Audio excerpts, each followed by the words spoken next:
যে নারীর আযান দেওয়া নিষেধ, যে নারীর ইমামতি করা নিষেধ, যে নারীর মসজিদের মুয়াজ্জিন হওয়া নিষেধ, কোন ব্যাকলে কইছে তোরে দেশের দায়িত্ব সে নারীর হাতে দিয়া আজকে দেশের 12টা বাজে গেছে।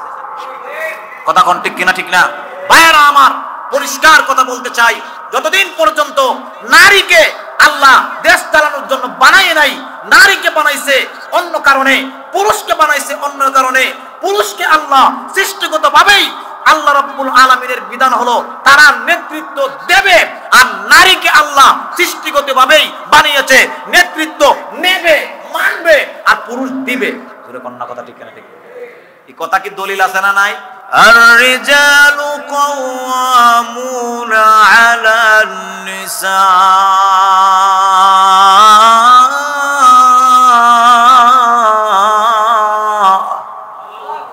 আল্লাহ রাব্বুল আলামিন বলেন, ও দুনিয়ার মানুষ, আমি আল্লাহ রাব্বুল আলামিন মহিলার উপরে পুরুষকে প্রাধান্য দান করেছি। কোন জায়গায় প্রাধান্য? ভাইরা আমার, আল্লাহ রাব্বুল আলামিন বলেন দুনিয়ার সমস্ত পুরুষদেরকে বলেছে তোমরা হলো মহিলার উপরে দায়িত্বশীল, মহিলা তোমাদের অধীনে। মহিলা আমাদের, আরো জোরে, মহিলা হলো আমাদের অধীনে, মহিলারা আমাদের অধীনে, তাদের উপরে আমাদের দায়িত্বশীল, এদের উপরে আমাদের অবস্থান। কোন কারণে? কয় পুরুষ হইল একটা শক্ত জাতি, এরা নেতৃত্ব দিতে পারে, মহিলা দুর্বল, সব জায়গায় তার যাওয়ার সুযোগ নাই। এজন্য আল্লাহ রাব্বুল আলামিন বাহিরের কাজ, কষ্টের কাজগুলো পুরুষকে দিয়েছে, ঘরের কাজ, নরম কাজ, ঠান্ডায় বৈশা বৈশা কাজ, ছাদের নিচে ছায়ায় তাইকা তাইকা কাজ, এগুলো আল্লাহ নারীকে তাকসিম করে দিয়েছে। পুরুষরে বলেছে ইটের পাটায় 20টা করে ইট মাথায় নিবি, সারাদিন ঘাম জড়াবি, রক্তগুলোকে ঘামে পরিণত করে ইনকাম করে আনবি, ছাদের নিচে যে আরাম করে আছে ছায়ার মধ্যে বৈশা এই মহিলারে আইনা খাওয়াবি। আল্লাহ রাব্বুল আলামিন সৃষ্টিগতভাবে পুরুষকে বলেছে তুমি বাহিরের ডিউটি, নারীকে বলেছে তোমার ঘরের ডিউটি। এবার কেউ যদি ঘর ছাইরাও রাষ্ট্রের দায়িত্বে নেয়, বেজাল আছে না? না, কথাটা কোরআনে আছে না? আমি মন করে কইছি, কোরআনে যদি না থাকে তা আমারটা মানতে হইব না। আপনার কথা কোন ঠিক কিনা? ঠিক। فلما وضعتها قالت رب إني وضعتها أنثى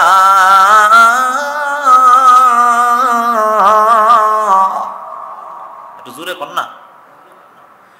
والله أعلم بما وضعت وليس الذكر كالأنثى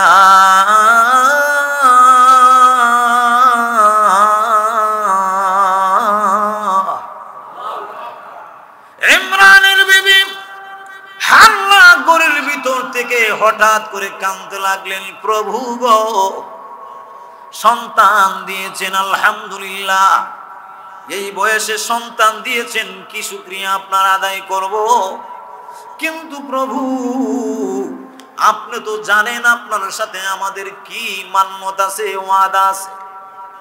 আপনি জানেন আমরা বাইতুল মুকাদ্দাসের খাদেম বানাতে চেয়েছি, তার মানে ছেলে সন্তান চাইছি, এটা কি ওয়াজ করে কোয়া লাগবো নি? কথা বল না বাইরা আমার। কিন্তু দিয়েছেন মেয়ে। আল্লাহ এই মেয়ে সন্তান দিয়ে আমরা কিভাবে আমাদের মান্যত পূরণ করব? আল্লাহ রাব্বুল আলামিন এমনি হাল্লা এবং ইমরানের কাছে আল্লাহ এলকা করে দিয়েছেন, এলহাম দিয়ে দিয়েছে, ও হান্না এবং ইমরান, জগতের কোন নারী দিয়া যদিও মসজিদের খেদমত করা জায়েজ নাই, কিন্তু এই মেয়ে সন্তান দিয়া আমি মহান আল্লাহ জানায়া দিলাম মসজিদের খেদমত করা জায়েজ আছে। এলহাম দিয়ে দিয়েছে। এলহাম আবার দুই প্রকার, একটা হলো উচ্চ স্তরের এলহাম, আরেকটা হলো নিম্ন স্তরের এলহাম। তাহলে এবার বুঝে থাকলে বলুন, ইমরান কি নবী না ওলি? কথা বল না। ওহী আসে নবীর কাছে, এলহাম আসে ওলির কাছে। ইমরান নবী না ওলি? আল্লাহ কোন জায়গায় ওয়াজ করতেছি? ইমরান নবী না ওলি? তাহলে ওনার কাছে যে গায়বী আওয়াজ ফুটে উঠেছে এটা কি ওহী না এলহাম? এলহাম। এটা কোন স্তরের এলহাম? বলেন উচ্চ স্তরের ইলহাম। যেহেতু গায়বী আওয়াজ আসছে ডাইরেক্ট, একটা হচ্ছে নিম্ন স্তরের ইলহাম হলো দিলে ধারণা হওয়া, আর গায়বী আওয়াজ ফুটে ওঠা হলো উচ্চ স্তরের ইলহাম। এই জামানার তিনজন নারীর কাছে আল্লাহ রাব্বুল আলামিনের উচ্চ স্তরের ইলহাম এসেছে। সুবহানাল্লাহ, বাড়ি দিয়ে কইও। কয়জন নারীর কাছে আসছে? আরো জোরে। আর বেডা হইলো একটা। ছেলে কয়জন? নারী কয়জন? এরপরেও বলে ইসলাম নাকি নারীর অধিকার দেয় না। তিনজন নারীর কাছে উচ্চ স্তরের ইলহাম এসেছে, আর একজন পুরুষের কাছে উচ্চ স্তরের ইলহাম এসেছে। ভাইরা আমার, বুঝতে সন্তান মসজিদের খাদেম হইতে পারবে? আরে কথা বলে না। পারবে? আযান দিতে পারবে, ইমামতি করতে পারবে, মুয়াজ্জিনি করতে পারবে, চেয়ারম্যান নিয়ে হইতে পারবে, মেম্বার নিয়ে হইতে পারবে, তাহলে প্রধানমন্ত্রী তো হইতেই পারবো। কথা কোন ঠিক কিনা? ঠিক না? ভাইরা আমার, যে নারীর আযান দেওয়া নিষেধ, যে নারীর ইমামতি করা নিষেধ, যে নারীর মসজিদের মুয়াজ্জিনি হওয়া নিষেধ, কোন ব্যাকলে কইছে তোরে দেশের দায়িত্ব সে নারীর হাতে দিয়া আজকে দেশের 12টা বাজে গেছে। কথা কোন ঠিক কিনা? ঠিক না? ভাইরা আমার, পরিষ্কার কথা বলতে চাই, যতদিন পর্যন্ত নারীকে আল্লাহ দেশ চালানোর জন্য বানায় নাই, নারীকে বানাইছে অন্য কারণে, পুরুষকে বানাইছে অন্য কারণে। পুরুষকে আল্লাহ সৃষ্টিগতভাবেই আল্লাহ রাব্বুল আলামিনের বিধান হলো তারা নেতৃত্ব দেবে, আর নারীকে আল্লাহ সৃষ্টিগতভাবেই বানিয়েছে নেতৃত্ব নেবে, মানবে, আর পুরুষ দিবে। জোরে কন্যা কথা ঠিক না? ঠিক। এই কথা কি দলিল আছে না নাই? الرجال قوامون على النساء।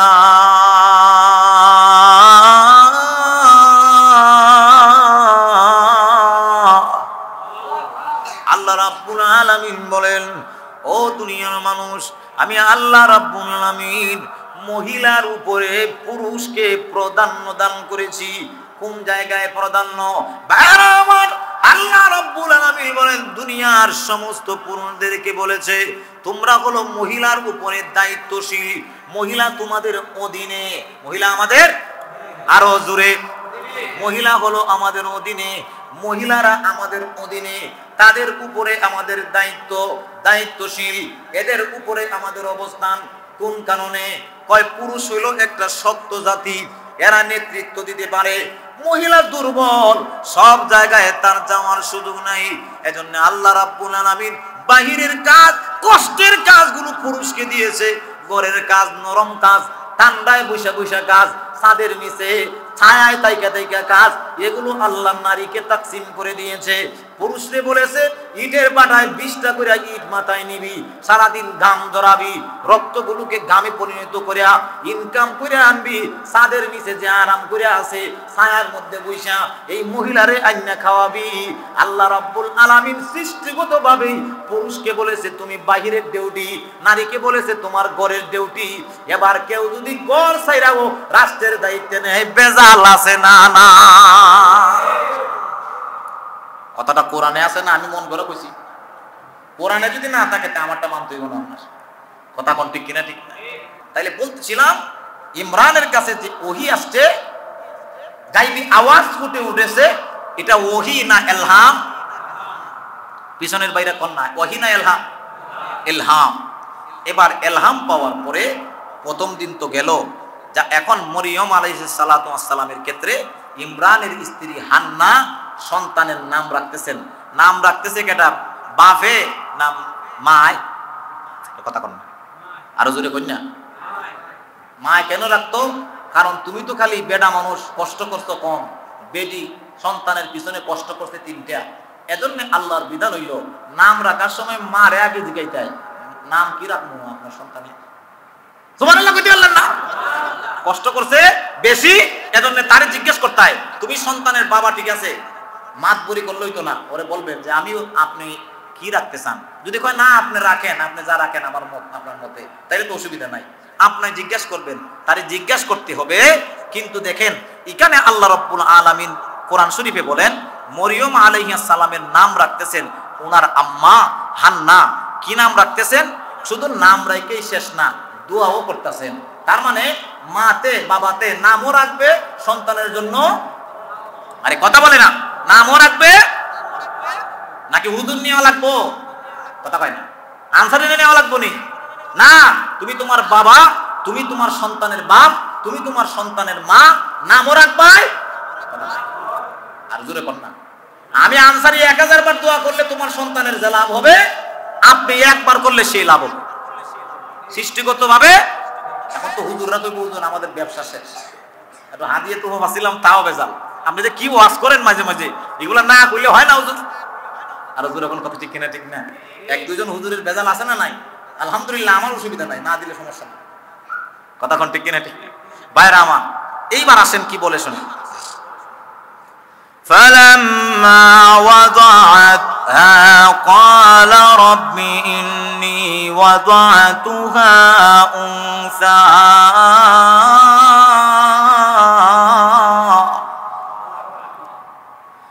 والله أعلم بما وضعت وليس الذكر كالأنثى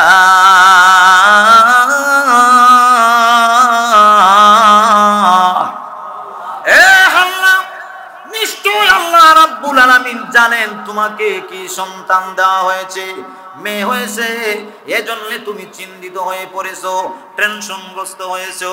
ও হান্না, ভালো করে জেনে রাখো, তোমারই মেয়ে অন্য মেয়ের মতো না। জগতের কোন মেয়ে দিয়া যদি মসজিদের খেজমত না করানো যায়, কিন্তু আমি আল্লাহ জানায়া দিলাম তোমারই মেয়ে সন্তান দিয়া মসজিদের খেজমত করানো যাবে। এবার নাম রাখতেছে وَإِنِّي سَمَّيْتُهَا مَرْيَمَ। আল্লাহু আকবার বলেন। وَإِنِّي أُعِيذُهَا بِكَ وَذُرِّيَّتَهَا مِنَ الشَّيْطَانِ الرَّجِيمِ।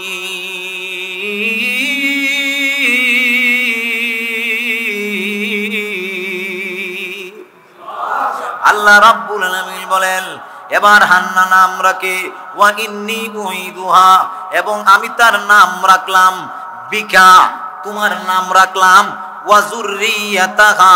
আল্লাহ রাব্বুল আলামিন বলেন ইন্নী সামাইতুমুহা, এবং আমি তার নাম রাখলাম মারইয়াম, ওয়া ইন্নী উইদুহা বিকা। আল্লাহ রাব্বুল আলামিন বলেন কি সুন্দর দোয়া করছে, এই দোয়াটা আল্লাহ কোরআনে উল্লেখ করেছে। আল্লাহ রাব্বুল আলামিন বলেন মরিয়মের মা হান্না দোয়া করে বলে, আল্লাহ এই সন্তানের নাম রাখলাম মরিয়ম, আর আপনার কাছে দোয়া হইল আল্লাহ এই সন্তানকে আপনি শয়তানের কুমন্ত্রণা থেকে হেফাজত করবেন। শুধু তা না, তার গর্ভে আবার যে সন্তান হবে তাকেও আপনি সন্তানের কুমন্ত্রণা, শয়তানের কুমন্ত্রণা থেকে, বিতাড়িত শয়তানের অভিশাপ থেকে দূরে রাখবেন। তার মানে নিজের সন্তানের জন্য দোয়া করেছে, এরপরে তার সন্তানের জন্য দোয়া করেছে। ভাইরা আমার, আমাদের ভালো করে মনে রাখতে হবে, নিজের সন্তানের জন্য দোয়া করব, তার পরবর্তী জেনারেশনের জন্য দোয়া করব। আমার সন্তানের জন্য আমি দোয়া করব এজন্য, সে যদি ভালো না হয় আমার বেজাল, তার সন্তানটা যদি ভালো না হয় আমার মাইয়ার বেজাল। আর কথা কয় না? তাহলে আমি বেজালে থাকলে যেমন আমি কষ্ট পাবো, হায়াতে বাইসে যদি দেখি আমার মেয়ের ছেলে অথবা মেয়ে তার অবাধ্য, এটাও আমার কষ্টের কারণ। এজন্য দুয়ায় বলে আল্লাহ আমার মেয়েকে আপনি শয়তানের কুমন্ত্রণা থেকে হেফাজত করেন, এবং তার গর্ভে যে সন্তান আসবে তাকেও আপনি শয়তানের কুমন্ত্রণা থেকে হেফাজত করবেন। জুরে কোন সুবহানাল্লাহ। কি সুন্দর আলোচনা দেখছেন নি কোরআন শরীফে? ভাইরা আমার, ভাইরা আমার, এবার প্রথম দিন চলে গেল। দ্বিতীয় দিনে এবার যেহেতু ওয়াহির একটা জোর আছে, ইলহামের জোর আছে, 2 নম্বর দিনে হযরত মারিয়াম আলাইহাস সালামকে নিয়ে সাথে সাথে তার মা হান্না এবং তার বাবা ইমরান উভয়জন বাইতুল মুকাদ্দাস এলাকার দিকে রওনা হয়ে গেলেন। 2 দিনের সন্তান নিয়ে যায়। ভাইরা আমার, আমাদের কাছেও যদি কেউ এসে বলে হুজুর আমার সন্তান হয় না, তাহলে আমি বলি তুমি বলবা এই সন্তানটা আলেম বানাবো, দেখবা আল্লাহ সন্তান দিবে। ধরেন আপনি ওয়াদা করার পর আপনার একটা সন্তান হয়ে গেল, এবার কি 2 নম্বর দিনে আপনি মাদ্রাসায় দিয়ে আসবেন? এটারে ফালতু কাটায়। কিন্তু হান্না এবং ইমরান কেন যান তার পিছনেও কারণ আছে। যেহেতু আল্লাহর পক্ষ থেকে ডাইরেক্ট এলহাম এসেছে, ওই সন্তান দিয়ে খেজমত করানো যাবে, এই হলো একটা জোর। আর 2 নম্বর জোর, যেহেতু আমি বাইতুল মুকাদ্দাস মসজিদের সাবেক খতিব, এটারও একটা পাওয়ার আছে। এরপরে এখন যিনি বাইতুল মুকাদ্দাসের খতিব, উনিও হলেন আমার শালিকার জামাই, মানে আমার ভাইরা। আর কথা কয় না ভাইরা, আমার এই ফ্যামিলিটাও কোন ফ্যামিলি, হান্নার ফ্যামিলিটাও কোন ফ্যামিলি, যার বাবা প্রথম মেয়েটারে বিবাহ দিছে জামানার শ্রেষ্ঠ ওলি ইমরানের কাছে, আবার দ্বিতীয় মেয়েটা বিবাহ দিছে জামানার শ্রেষ্ঠ ওলি না শুধু, উনি হলেন জামানার একজন নবী, জাকারিয়া নবীর সাথে শালিকা বিবাহ দিছে।